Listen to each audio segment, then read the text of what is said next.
ನಮಸ್ಕಾರ ವೀಕ್ಷಕರೇ, ತಮ್ಮೆಲ್ಲರಿಗೂ SRG ಯೂಟ್ಯೂಬ್ ಚಾನಲ್ಗೆ ಸ್ವಾಗತ. ನಾನು ನಿಮ್ಮ ಅಕ್ಬರ್ ಮಿರಾನಾಯಕ್ ಮಾತಾಡೋದು. ಈ ಒಂದು ಪ್ರತಿಭಟನೆ ಇದೆಯಲ್ಲ, CJP ಅವರು ನಡೆಸ್ತಾ ಇರೋಂಥ ಒಂದು ಪ್ರತಿಭಟನೆ, ವಿದ್ಯಾರ್ಥಿಗಳ ಒಂದು ಪ್ರತಿಭಟನೆ ಇಷ್ಟು ಮಟ್ಟಿಗೆ ಬರ್ತಂತಂದು ಕೇಂದ್ರ ಸರ್ಕಾರ ಕೂಡ ಊಹಿಸ್ಕೊಂಡಿರಲ್ಲ ಸ್ನೇಹಿತರೆ. ಈ ಒಂದು ಪ್ರತಿಭಟನೆ ಎಲ್ಲಿ ಹತ್ತಿಕ್ಕಬೇಕು, ಹತ್ತಿಕ್ಕಲು ಎಷ್ಟು ಪ್ರಯತ್ನ ಮಾಡಿದರು, ಲಾಠಿ ಚಾರ್ಜ್ ಮಾಡಿದರು, ಅಶ್ರುವಾಯು ಪ್ರಯೋಗ ಮಾಡಿದರು, ಆದರೂ ಕೂಡ ಈ ಪ್ರತಿಭಟನೆ ನಿಲ್ತಾ ಇಲ್ಲ. ದಿನದಿಂದ ದಿನಕ್ಕೆ ಬೆಳೀತಾನೇ ಇದೆ. ಮೊದಲೆಲ್ಲ ಮಾಧ್ಯಮಗಳು ಈ ಒಂದು ಪ್ರತಿಭಟನೆ ಸ್ಟಾರ್ಟ್ ಆದಾಗ ಅದರಲ್ಲಿ ಒಂದು ಎರಡು ಪಂಗಡಗಳು ಹುಟ್ಕೊಳ್ತವೆ. ಏನಪ್ಪ ಅಂತಂದರೆ, ಈ ಒಂದು ನೀಟ್ ಪೇಪರ್ ಎಕ್ಸಾಮ್ ಲೀಕ್ ಆದಂಥ ಪ್ರತಿಭಾ ಲೀಕ್ ಆದಾಗ ವಿದ್ಯಾರ್ಥಿಗಳು ಪ್ರತಿಭಟನೆ ಮಾಡ್ತಾಯಿದ್ರಲ್ಲ, ಈ ಒಂದು ಪ್ರತಿಭಟನೆ ಸರಿ ಇದೆ ಅಂತ ಒಂದು ವರ್ಗ, ಆದರೆ ಇನ್ನೊಂದು ವರ್ಗ ಈ ಒಂದು ಪ್ರತಿಭಟನೆ ತಪ್ಪು ಅಂತ ಇನ್ನೊಂದು ವರ್ಗ. ನಮ್ಮಲ್ಲೇ ಎರಡು ವರ್ಗಗಳು ಹುಟ್ಕೊತವೆ. ಮತ್ತು ಇನ್ನೊಂದು ಏನಪ್ಪ ಅಂತಂದರೆ, ಕೆಲವೊಂದು ಮಾಧ್ಯಮಗಳು ಇದನ್ನು ಪ್ರಸಾರ ಮಾಡ್ತಾಯಿದ್ರು. ಆ ಮಾಧ್ಯಮಗಳು ಅಲ್ಲಿ ಹೋದಾಗ, ಪ್ರತಿಭಟನಾಕಾರ ಹತ್ರ ಹೋದಾಗ ಅವ್ರಿಗೆ ಚೀಮಾರಿ ಹಾಕ್ತಾರೆ. ಯಾಕಪ್ಪ ಅಂತಂದರೆ, ಮೊದಲೆಲ್ಲ ದೊಡ್ಡ ದೊಡ್ಡ ಮಾಧ್ಯಮಗಳು ಅವರು ತೋರಿಸ್ತಾ ಸುದ್ದಿಗಳೇ ಅವೇ ಸತ್ಯ ಅಂತ ಎಲ್ಲ ಜನ ನಂಬ್ಕೊಂಡಿದ್ರು. ಅದಕ್ಕೆ ಟಕ್ಕರ್ ಕೊಡೋಂಥ ಸೋಷಿಯಲ್ ಮೀಡಿಯಾಗಳು ಬಂದು ದೊಡ್ಡ ದೊಡ್ಡ ಮಾಧ್ಯಮಗಳಿಗೆ, ಸುದ್ದಿ ಪ್ರಸಾರ ಮಾಡೋಂಥ ಮಾಧ್ಯಮಗಳಿಗೆ ಟಕ್ಕರ್ ಕೊಡೋದು ಸೋಷಿಯಲ್ ಮಾಧ್ಯಮಗಳು ಹುಟ್ಕೊಂಡು, ಮತ್ತು ಸ್ವಯಂ ಪತ್ರಕರ್ತರು ತಮ್ಮ ಒಂದು ಸೋಷಿಯಲ್ ಮೀಡಿಯಾದಲ್ಲಿ ತಮ್ಮ ಅನುಭವವನ್ನು ಏನಾಗ್ತದೆ ಏನಿಲ್ಲ ಅಂತಂದು ಅವರೇ ಕೂಡ ಖುದ್ದಾಗಿ ಪ್ರಸಾರ ಮಾಡ್ತಾ ಹೋದರು. ಹೀಗಾಗಿ ಜನರಿಗೆ ಏನಾಯ್ತಪ್ಪ ಅಂತಂದರೆ, ಯಾವ ಸತ್ಯ ಅನ್ನೋದು ಗೊತ್ತಾಯಿತು. ಈ ದೊಡ್ಡ ದೊಡ್ಡ ಮಾಧ್ಯಮಗಳು ಇದಾವಲ್ಲ, ಇವು ಮಾರಿಕೊಂಡ ಮಾಧ್ಯಮಗಳು, ಅದಕ್ಕೆ ಗೋಧಿ ಮೀಡಿಯಾ ಕೂಡ ಅಂದರು. ಸರಿನಾ ಸ್ನೇಹಿತರೆ? ಮತ್ತು ಇನ್ನೊಂದು ಏನಪ್ಪ ಅಂತಂದರೆ, ಈ ಒಂದು ಪ್ರತಿಭಟನೆ ಇದೆಯಲ್ಲ, ದಿನದಿಂದ ದಿನಕ್ಕೆ ಇವತ್ತು 4 ಮಂದಿ ಇದ್ದಂಥ ಜನ ನಾಳೆಗೆ 400, 4000 ಹಿಂಗೆ ಜಾಸ್ತಿ ಆಗ್ತಾಯಿದೆ. ಪೊಲೀಸರ ಜೊತೆ ಲಾಠಿ ಹೊಡೆತ ತಿಂದು ಅಶ್ರುವಾಯು ಪ್ರಯೋಗ ಮಾಡಿದರೂ ಕೂಡ, ಕಲ್ಲು ತೂರಾಟ ಆದರೂ ಕೂಡ ವಿದ್ಯಾರ್ಥಿಗಳ ಸಂಖ್ಯೆ ಇದೆಯಲ್ಲ ತುಂಬ ಜಾಸ್ತಿ ಆಗ್ತದೆ. ಕಾರಣ ಇಷ್ಟೇ ಸ್ನೇಹಿತರೆ, ಸೋನಮ್ ವಾಂಗ್ಚುಕ್ ಅವ್ರನ್ನ ಯಾವುದೇ ಒಂದು ಮಾತುಕತೆ ಇಲ್ಲದೆ ಅವ್ರನ್ನ ಎತ್ತಕೊಂಡು ಹೋದ್ರಲ್ಲ, ಆವಾಗಲಿಂದ ಎಲ್ಲ ವಿದ್ಯಾರ್ಥಿಗಳು ಕೂಡ ಕಾಶ್ಮೀರದಿಂದ ಕನ್ಯಾಕುಮಾರಿವರೆಗೂ ಎಲ್ಲ ವಿದ್ಯಾರ್ಥಿಗಳು ನಿಂತ್ಕೊಂಡ್ರು. ಎಲ್ಲಿ ಬೇಕಾದಲ್ಲಿ ಇದ್ರ ಬಗ್ಗೆ ತುಂಬ ಜಾಸ್ತಿ ಆಯಿತು. ಯಾಕಪ್ಪ ಅಂತಂದರೆ ನೋಡಿ, ಈ ಒಂದು ಜಂತರ್ ಮಂತರಲ್ಲಿ ನಡೀತಾ ಇದೆಯಲ್ಲ ಈ ಒಂದು ಪ್ರತಿಭಟನೆ ಹತ್ತಿಕ್ಕಲು 17 ಮೆಟ್ರೋ ಸ್ಟೇಷನ್ ಬಂದ್ ಮಾಡಿದರು. ಸರ್ಕಾರ ಒಂದು 17 ಮೆಟ್ರೋ ಸ್ಟೇಷನ್ ಬಂದ್ ಮಾಡಿದರೂ ಕೂಡ ಜನ ಯಾವ ಮೂಲೆಯಿಂದ ಬರ್ತಾ ಇದ್ದಾರೆ, ಸೇರ್ತಾ ಇದ್ದಾರೆ. ಅಭಿಜಿತ್ ದೀಪ್ಕಿ ಅವರಿಗೆ ಸಾಥ್ ಕೊಡ್ತಾ ಇದ್ದಾರೆ. ಮತ್ತು ಇದ್ರ ಬಗ್ಗೆ ಒಂದು ವಿದ್ಯಾರ್ಥಿಗಳೊಂದು ಪ್ರತಿಭಟನೆ ಇದೆಯಲ್ಲ, ಇದ್ರ ಬಗ್ಗೆ ಬಾಲಿವುಡ್ ಸೆಲೆಬ್ರಿಟೀಸ್ ಕೂಡ ತುಂಬ ಸುಮ್ಮನಿದ್ರು. ಇದ್ರ ಬಗ್ಗೆ ಏನೋ ಒಂದು ಚಕಾರ ಇದ್ದೆ. ಯಾಕಪ್ಪ ಅಂದ್ರೆ ಅವ್ರಿಗೂ ಕೂಡ ಭಯ ಇತ್ತು. ಏನರ ಅಂದ್ಬಿಟ್ರೆ ಏನೋ ದೇಶದ್ರೋಹಿ ಪಟ್ಟಣೋ, ಆ ಪಟ್ಟಣೋ ಈ ಪಟ್ಟಣೋ ಕಟ್ತಾರೆ ಅನ್ನೋದು ಒಂದು ಭಯದಿಂದ ಅವರು ಕೂಡ ಸುಮ್ಮನಿದ್ರು. ಅವರು ಕೂಡ ಈಗ ಬರ್ತಾಯಿದ್ದಾರೆ ಮುಂದಕ್ಕೆ. ಅದರಲ್ಲಿ ಸಲ್ಮಾನ್ ಖಾನ್ ಆಯಿತು, ಅಲಿಯಾ ಭಟ್ ಆಯಿತು, ಕರೀನಾ ಕಪೂರ್ ಆಯಿತು, ನಮ್ಮ ಡಾಕ್ಟರ್ ರಾಜ್ಕುಮಾರ್ ಮೊಮ್ಮಗನಾದ ಯುವ ರಾಜ್ಕುಮಾರ್ ಕೂಡ ಮಾತಾಡ್ತಾರೆ ಅದ್ರ ಬಗ್ಗೆ. ಸರಿ ಸ್ನೇಹಿತರೆ, ತುಂಬ ಯಾಕಂದರೆ ಈ ಒಂದು ಬೆಳವಣಿಗೆ ಇದೆಯಲ್ಲ, ದಿನದಿಂದ ದಿನಕ್ಕೆ ಒಂದು ಹೊಸ ಹಂತಗಳನ್ನು ಪಡ್ಕೊಂಡು ಹೋಗ್ತಾ ಇದೆ. ಮತ್ತು ಅಣ್ಣಾ ಹಜಾರೆ ಅವರು ಕೂಡ ಮಹಾರಾಷ್ಟ್ರದ ಅಹಿಲ್ಯನಗರದಿಂದ ಮೌನವಾಗಿ ಪ್ರತಿಭಟನೆ ಮಾಡ್ತಾಯಿದ್ದಾರೆ. ಅಣ್ಣಾ ಹಜಾರೆ ಅವರು ಕೂಡ ಇಷ್ಟು ದಿನ ಅವರು ಕೂಡ ಸ್ಟಾರ್ಟ್ ಮಾಡ್ತಾಯಿದ್ದಾರೆ. CJP ಕಾರ್ಯಕರ್ತರಿಗೆ, ವಿದ್ಯಾರ್ಥಿಗಳಿಗೆ ಬೆಂಬಲ ಸೂಚಿಸ್ತಾ ಇದ್ದಾರೆ. ಮತ್ತು ಇನ್ನೊಂದು ಏನಪ್ಪ ಅಂತಂದರೆ, ಇಷ್ಟೆಲ್ಲ ಆದರೂ ಕೂಡ ಮೊನ್ನೆ JP ನಡ್ಡಾ ಅವರು CJP ಕಾರ್ಯಕರ್ತರ ಜೊತೆ ಮಾತಾಡಿದಾಗ ಅಲ್ಲಿ ಒಂದು ಮಾತುಕತೆ ವಿಫಲ ಆಯಿತು. ಒಂದು 3 ಅವರ್ ವೆಯ್ಟ್ ಮಾಡಿದರು ಅವರಿಗೆ, ಯಾರಿಗೆ JP ನಡ್ಡಾ ಅವರಿಗೆ ವೆಯ್ಟ್ ಮಾಡಿದಾಗ ಇದರಿಂದ ಫಲಪ್ರದ ಆಗಲಿಲ್ಲ ಅವರಿಗೆ.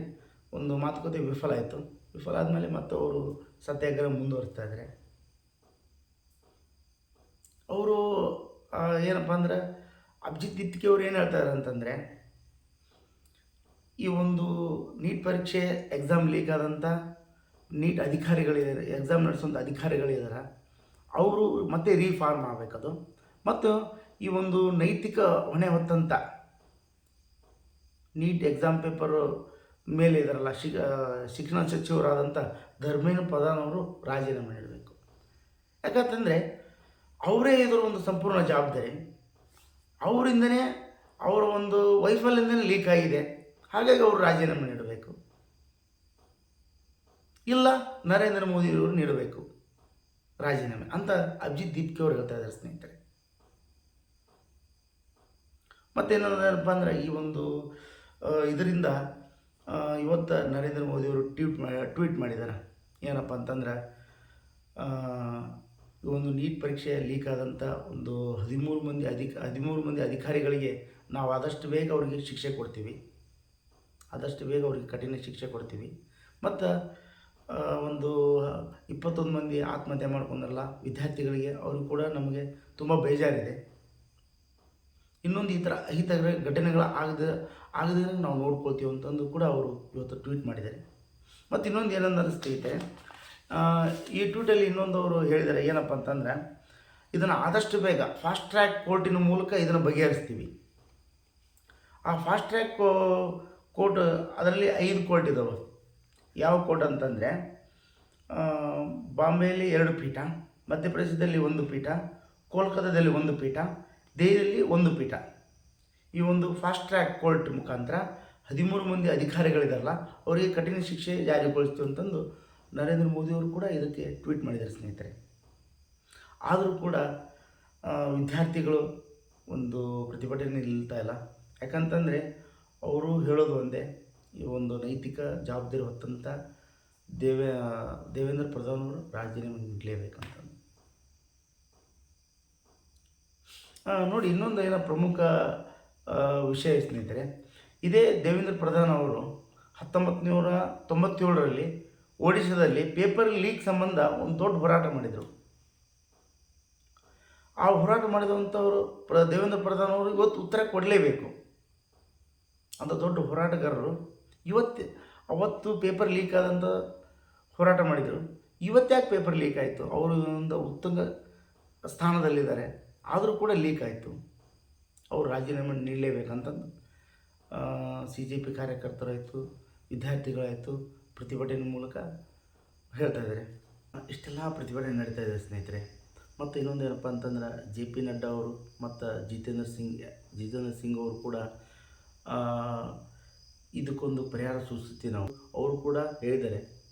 ಆದರೆ ಇದ್ಯಾವುದಕ್ಕೂ CJP ಕಾರ್ಯಕರ್ತರು ಅಭಿಷೇಕ್ ದೀಪ್ಗೆ ಅವರು ಒಪ್ತಾ ಇಲ್ಲ. ಯಾಕಂತಂದರೆ ನಾವು ಮೊನ್ನೆ ಬಂದಿದ್ವಿ, ಒಂದು 3 ಅವರ್ ವೇಟ್ ಮಾಡಿದರೂ ಕೂಡ ಈ ಒಂದು ಮಾತುಕತೆ ವಿಫಲ ಆಯಿತು. ಹಾಗಾಗಿ ನೀವು ಎಲ್ಲಿ ಹೇಳ್ತೀರೋ ಅಲ್ಲಿ ಬರೋದಕ್ಕಿಂತ ನೀವೇ ಜಂತರ್ ಮಂತ್ರ ಬನ್ನಿ, ಇಲ್ಲಾಂದರೆ ಜಂತರ್ ಮಂತ್ರ ಆಜು ಬಾಜು ಯಾವ ಒಂದು ಸೇಫ್ ಜಾಗ ಇದೆ ನೋಡಿ, ಆ ಒಂದು ಜಾಗಕ್ಕೆ ಹೇಳಿ ನಾವೇ ಅಲ್ಲಿ ಬರ್ತೀವಿ.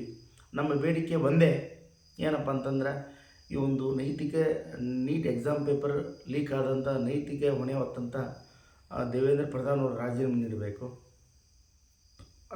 21 ವಿದ್ಯಾರ್ಥಿಗಳು ಅವರಿಗೆ ಅವ್ರ ಕುಟುಂಬಕ್ಕೆ ಪರಿಹಾರ 1 ಕೋಟಿ ರೂಪಾಯಿ ಕೊಡಬೇಕು, ಪ್ರತಿಯೊಬ್ಬ ವಿದ್ಯಾರ್ಥಿಗಳ ಕುಟುಂಬಗಳಿಗೆ ಕೂಡ. ಮತ್ತು ಇನ್ನೊಂದು ಏನಪ್ಪ ಅಂತಂದರೆ ನೀಟ್ ಎಕ್ಸಾಮ್ ನಡೆಸ್ತಾ ಇರೋಂಥ ಒಂದು ಸಿಸ್ಟಮ್ ಇದೆಯಲ್ಲ, ಮತ್ತು ಒಂದು ಹೊಸದಾಗಿ ರೀಫಾರ್ಮ್ ಮಾಡಬೇಕು. ಇದೆಲ್ಲ ಮಾಡಿದರೆ ನಾವು ಪ್ರತಿಭಟನೆ ನಿಲ್ಲಿಸ್ತೀವಿ ಅಂತ ಅಭಿಷೇಕ್ ದೀಪ್ಗೆ ಅವರು ಕೂಡ ಹೇಳ್ತಾ ಇದ್ದಾರೆ. ಮುಂದೆ ಈ ಒಂದು ಬೆಳವಣಿಗೆ ಇದೆಯಲ್ಲ, ಈ ಒಂದು ಪ್ರತಿಭಟನೆ ಯಾವ ಸ್ವರೂಪಕ್ಕೆ ತೊಗೊಳ್ತೋ ಗೊತ್ತಿಲ್ಲ, ತೊಗೊಳುತ್ತೆ. ಅದು ಒಂದು ಒಳ್ಳೆಯ ಬೆಳವಣಿಗೆ ಮುಖಾಂತರ ತೊಗೊಳುತ್ತೆ ಅಂತ ನನ್ನ ಅನಿಸಿಕೆ. ಯಾಕಂದರೆ ನರೇಂದ್ರ ಮೋದಿಯವರು ಟ್ವೀಟ್ ಮಾಡಿದ್ದಾರೆ, ಆದಷ್ಟು ಬೇಗ ಕಠಿಣ ಶಿಕ್ಷೆ ಕೊಡ್ತೀವಿ ಅಂತಂದು. ಆದರೆ ಒಂದಂತೂ ಸತ್ಯ, ಇಷ್ಟೆಲ್ಲ ಮಾಡಿದರೂ ದೇವೇಂದ್ರ ಪ್ರಧಾನ್ ಅವ್ರ ಬಗ್ಗೆ ಒಂದು ಮಾತು ಹೇಳ್ತಾ ಇಲ್ಲ. ಈ ಒಬ್ಬರಿಂದ ಇಡೀ ಸರ್ಕಾರನೇ ಅತಂತ್ರ ಆಗ್ತದೆ ಸ್ನೇಹಿತರೆ. ದೇವೇಂದ್ರ ಪ್ರಧಾನ್ ಅವರು ಕೂಡ ಒಳ್ಳೆಯ ಏನಂತಾರಲ್ಲ, ಅವರು ಕೂಡ ಒಂದು BJP ಒಂದು ಹಂತಕ್ಕೆ ತಲುಪಬೇಕಾದ್ರೆ ಅವರು ಕೂಡ ಪರಿಶ್ರಮ ಇದೆ ಅಲ್ಲಿ. ಆದರೆ ನಮ್ಮ ಒಂದು ದೇಶಕ್ಕೆ ಮೇನ್ ಯಾರಪ್ಪ? ಪ್ರಧಾನಮಂತ್ರಿಯವರು. ಇಲ್ಲಿ ಪಕ್ಷ ಬೇಡ, ಯಾವುದೂ ಬೇಡ ಸ್ನೇಹಿತರೆ. ನಾವು ಯಾರನ್ನು ಕೇಳಬೇಕು? ಪ್ರಧಾನಮಂತ್ರಿಯವರು ಕೇಳಬೇಕು. ಇಲ್ಲಿ ಯಾವ ಪಕ್ಷನೂ ಮುಖ್ಯ ಅಲ್ಲ ಸ್ನೇಹಿತರೆ. ಒಬ್ಬ ದೇವೇಂದ್ರ ಪ್ರಧಾನವರ ಸಲುವಾಗಿ ಇಷ್ಟೆಲ್ಲ ಸರ್ಕಸ್ ಆಗ್ತಾಯಿದೆ. ನರೇಂದ್ರ ಮೋದಿಯವರು ಕೂಡ ಅದ್ರ ಬಗ್ಗೆ ಏನಾದರೂ ಒಂದು ಆದಷ್ಟು ಬೇಗ ತೀರ್ಮಾನ ತಗೋಬೇಕು. ಯಾಕಂದರೆ ನರೇಂದ್ರ ಮೋದಿಯವರು ಬಿ ಜೆ ಪಿಗೆ ಅಷ್ಟೇ ಸೀಮಿತ ಅಲ್ಲ, ಅವರು ನಮ್ಮ ದೇಶಕ್ಕೆ ಸೀಮಿತ. ಅದಕ್ಕೆ ಅಲ್ವಾ, ಅದಕ್ಕೆ ಆದಷ್ಟು ಬೇಗ ಅವರು ಒಂದು ಯಾವ್ದಾದ್ರು ನಿರ್ಧಾರ ತಗೋಬೇಕು. ಆದಷ್ಟು ಬೇಗ ಈ ಒಂದು ಬೆಳವಣಿಗೆ ಒಂದು ಒಳ್ಳೆಯ ಸುಖಾಂತದಲ್ಲಿ ಅಂತ್ಯ ಕಾಣಬೇಕು. ಈ ವಿಡಿಯೋ ಬಗ್ಗೆ ನಿಮ್ಮ ಮನಸ್ಸಿಗೆ ಕಮೆಂಟ್ ಮುಖಾಂತರ ತಿಳಿಸಿ. ಮತ್ತೆ ಮುಂದಿನ ಸಿಗೋಣ. ಎಲ್ಲರಿಗೂ ನಮಸ್ಕಾರ ಸ್ನೇಹಿತರೆ.